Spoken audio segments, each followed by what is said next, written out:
సుధాకర్ రెడ్డి గారు రెస్పాండ్ అవ్వనివ్వండి. One second, Sudhakar Reddy గారు రెస్పాండ్ అవ్వనివ్వండి ప్లీజ్.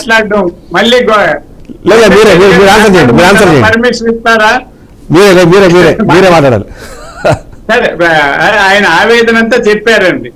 ఇప్పుడు చిన్నప్పుడు మేము సైకిల్ దొక్కేవాళ్ళం అండి. సైకిల్ దొక్కేటప్పుడు తొక్కేవాడు తెలిసి వెనక కూర్చున్నవాడు నడ్డు ఊపితే సైకిల్ తొక్కలేవు, లేదా బారు మీద కూర్చున్న అటు ఇటు. డ్రైవింగ్ చేసేవాళ్ళు మాకు తెలుసండి, ఎప్పుడు చేయాలా ఏం చేయాలా. వైఎస్ఆర్ పార్టీ వాళ్ళ దగ్గర నేర్చుకొని మేము షెడ్యూల్స్ విడుదల చేసే స్థితిలో లేము సార్. ఎంత తీరికున్నా లేకపోయినా కత్తికి సాన పట్టకుండా పని చేయలేము. ఇల్లు తుడుచుకోవాలి, ముఖం కడుక్కోవాలి, స్నానం చేయాలి. అంటే లేచిందే పరుగు అన్నట్టు లేడీకి ఆయన అయితే చెప్పేసి ఇప్పుడే షెడ్యూల్స్ ఇచ్చేయండి. మీరన్నదే వెంకటేష్ రెడ్డి గారు, ఇప్పుడు సమాచార వ్యవస్థ చాలా అద్భుతంగా ఉంది, సోషల్ మీడియా ఉంది, మమ్మల్ని అందరూ గమనిస్తున్నారు, మిమ్మల్ని కూడా అందరూ గమనిస్తున్నారు. మేము చంద్రబాబు నాయుడు గారు తొలి రోజే చెప్పారండి, 2029లో తిరిగి అధికారంలోకి రావాలంటే ఎలా చేయాలో అలా చేస్తామని. మాకు తెలుసండి, మీరు ఏదో పాపం లేనిపోనివన్నీ చెప్పి ఆక్రోశము, బాధ, అంటే వాళ్ళకి పదవి పోయిందన్న బాధతో కక్షలు వద్దంటే ఎలా అండి? వీళ్ళ మీద అరెస్ట్ చేయకపోతే మాట్లాడండి. ఒక నిమిషం, సుధాకర్ రెడ్డి గారు కంప్లీట్ చేసిందో మీరు మాట్లాడుతున్నారు. జరిగింది, అనేక మంది రాష్ట్రం వదిలిపెట్టి వెళ్ళిపోయారు గురించి ఆవేదన.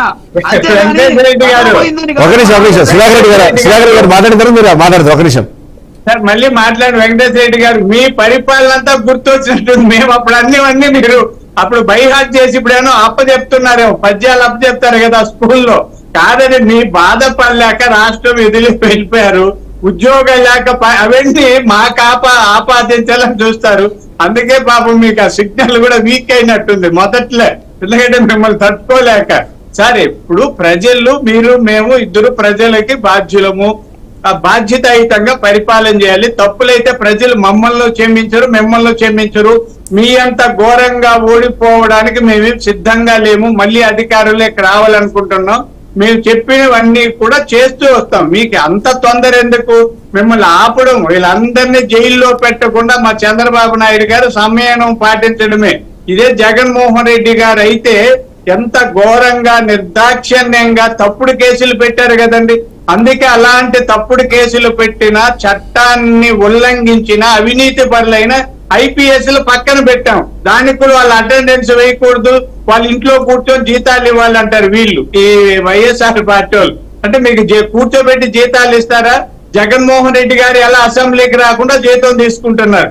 పని చేయకుండా జీతం తీసుకోవడం, సంపాదన కోసమే రాజకీయాల్లోకి రావడం, అవినీతే రాజకీయాలు అనుకోవడం, అక్రమాలు చేయడమే రాజకీయాలు అనుకోవడం వల్లనే అత్యంత ఘోరంగా ఓడిపోయి ఇప్పుడు ప్రతిపక్ష హోదా కూడా దక్కకుండా దిక్కు లేకుండా తిరుగుతున్నారు. వీళ్ళందరూ జైలుకి వెళ్తారు. వెంకటేశ్వర వాళ్ళు అడుగుతున్న ప్రశ్న ఏంటంటే, సిద్ధంగా ఉండండి. వాళ్ళు అడిగిన ప్రశ్నకు సమాధానంగా మీ వాళ్ళందరూ వరుసగా జైలు తప్పదు. పాపం మీరు ఆ భోజనాలు అవి పెట్టడానికి సిద్ధంగా ఉండండి. మేము ఇప్పుడు వైసీపీ అడుగుతుంది ఏంటంటే, మీకు ప్రశ్నించినప్పుడు సమాధానం చెప్పకుండా మీరు కారణాలు ఎందుకు చెప్తున్నారు? అయితే మరొక 2 చేతుల్ని సృష్టించుకొని చేస్తున్నారు. అద్భుతమైన పరిపాలన. ఎక్కడ వీధుల్లోకి రండి, బయట వెళ్లి తిరగండి. నిన్న అన్నా క్యాంటీన్లు ముందు పొండి, రేపు ఉదయం వెళ్ళండి. ఎంతగా పేదలు కడుపు నిండా అన్నం తింటున్నారు చూడండి.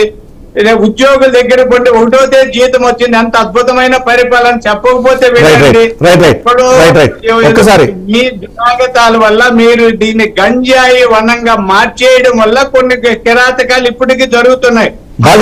ఆపలేమండి.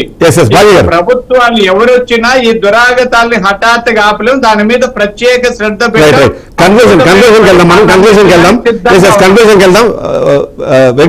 మేరకు వస్తారు సార్. బాజీ గారు ఒకసారి ఏదో రెస్పాండ్ అవుతున్నా, కన్క్లూజన్కి వెళ్దాం. రైట్, బాజీ గారు. ఇప్పుడు మనం మాట్లాడుకోవాల్సింది ఆయన వెంకటేశ్వర రెడ్డి గారు ఒక ప్రతిపక్షంలో ఉన్నట్టు క్వశ్చన్స్ వేశారు. దానికి ఏంటంటే మీరు కొన్ని ఇంపార్టెంట్ ఇష్యూస్ ఉన్నాయి. ఇప్పుడు దానికి కరెక్ట్ గా మీరు సమాధానం చెప్పాలి, కానీ అందరిని జైల్లోకి వెళ్తారని మళ్ళీ అంటే పొలిటికల్ యాంగిల్లో మాట్లాడటం అనేది కరెక్ట్ కాదు. నేను చెప్పేది ఏంటంటే, ఇప్పుడు రైతులకి 20,000 రూపాయలు చొప్పున ఇస్తా ఉన్నారండి. రైతులకి ఎప్పుడు ఇవ్వాలి? ఇప్పుడు పంట అదనంలో ఉంది. పంట కార్యక్రమాలు, ఖరీఫ్ కార్యక్రమాలు